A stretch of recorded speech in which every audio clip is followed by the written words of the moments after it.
आपने तो बीजेपी का वो दौर देखा है जब ऐसा लगता था कि बीजेपी कुछ भी नहीं जीत रही है, और नागपुर में खास करके तो बिल्कुल कांग्रेस का गढ़ था। तो ऐसा कोई वाकया आपको याद है, किसी ने कुछ कहा हो कि आप कहाँ कौन सी पार्टी में होगी, यहाँ से तो कुछ नहीं होने वाला? देखिए, मैं आज तक 40 साल में हूं। मैं जॉर्ज फर्नांडिस साहब को और अटल जी को अपना आइकॉन मानता हूं। मैं इमरजेंसी के कारण राजनीति में आया हूं। तो अभी तक 40 साल में मुझे एयरपोर्ट पे लेने के लिए कोई आता नहीं, पहुंचाने के लिए कोई आता। मैं Z+ में हूं, तो 40-50 पुलिस वाले रहते, उनको मैं रोक नहीं सकता। दूसरी बात, मैं कोई कटआउट लगाता नहीं। और अब मैंने ये कहा कि लोगों को काम करो, अच्छा लगेगा तो वोट देंगे, नहीं तो नहीं देंगे। दूसरी बात, मेरे यहाँ कोई जात पात की बात नहीं करता।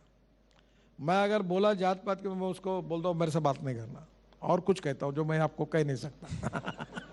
तो मैं ये बात मानता हूँ कि जात, पंथ, धर्म, भाषा और सेक्स, इसके आधार की राजनीति करने के बजाय politics of performance, politics of development, इसके आधार पर हम बात करें। जिसमें दम होगा वो ज़्यादा काम करेगा, जनता उसको साथ देगी।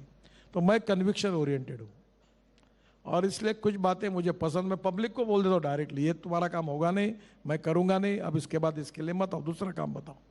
तो मैंने अभी कभी झूठा आश्वासन नहीं दिया। तो कभी कभी इसका फायदा भी होता है, कभी नुकसान भी होता है, पर लोगों को पता है, तो स्वभाव मेरा मालूम हो गया, तो लोग समझ जाते हैं।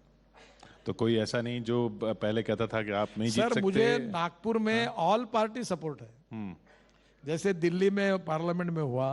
क्योंकि मेरे यहाँ जब लोग मिलने के लिए आते, 2-2 हज़ार लोग मिलते जिस दिन में मिलने का दिन होता है, मैं किसी को पार्टी नहीं पूछता, जात नहीं पूछता, धर्म नहीं पूछता। उसका काम सही है कि नहीं है उतना पूछता हूँ, और उसकी मदद करता हूँ। और यही सही में राजनीति है, जो बार बार मैं कह रहा हूँ कि politics is the instrument of socio economic reform. Power politics is not the only meaning of the politics. समाज कारण, राष्ट्र कारण, विकास कारण, और गांव गरीब मजदूर किसान का कल्याण करना, यही तो राजनीति है, और यही करनी चाहिए।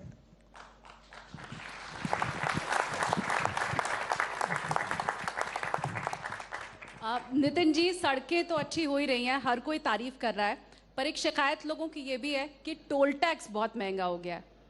इसके साथ ही आपने अभी चर्चा के दौरान कहा कि वो जो गुड़गांव तक की बस की जो आपने बात की, मॉडर्न बस जिसमें सारी सुविधाएं रहेंगी, अब अगर उसका किराया भी ज़्यादा होगा तो शिकायत वहीं बनी रहेगी।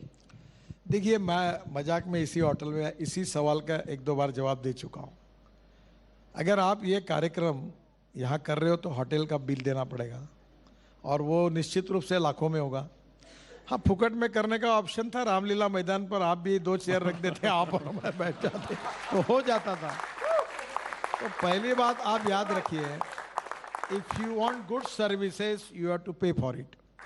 और दूसरी बात ये देखिए कि पहले अगर मेरठ जाने के लिए, अभी बहन जी बात कर रही थी, इनको 4.5 घंटे लगते थे, अब 45 मिनट 40 मिनट लग रहे हैं। तो 45 मिनट और 4.5 घंटे में डीजल की, पेट्रोल की बचत कितनी हुई, टाइम का कितना सेविंग हुआ।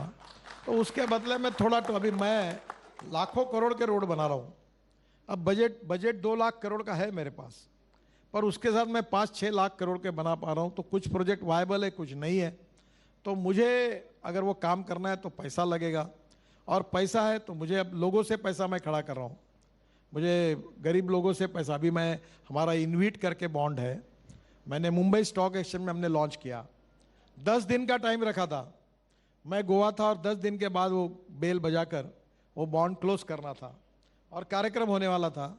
पहले दिन 7 घंटे में हमारा बॉन्ड 7 टाइम्स ओवर सब्सक्राइब हुआ, और हमने कहा कि हम अब आपको 8.05 इंटरेस्ट पर ईयर देंगे। और उसमें आपको बताता हूं कि मैंने रिटायर्ड लोगों के लिए, पत्रकारों के लिए, कर्मचारियों के लिए, रिटायर्ड पेंशनर के लिए स्कीम खोली है।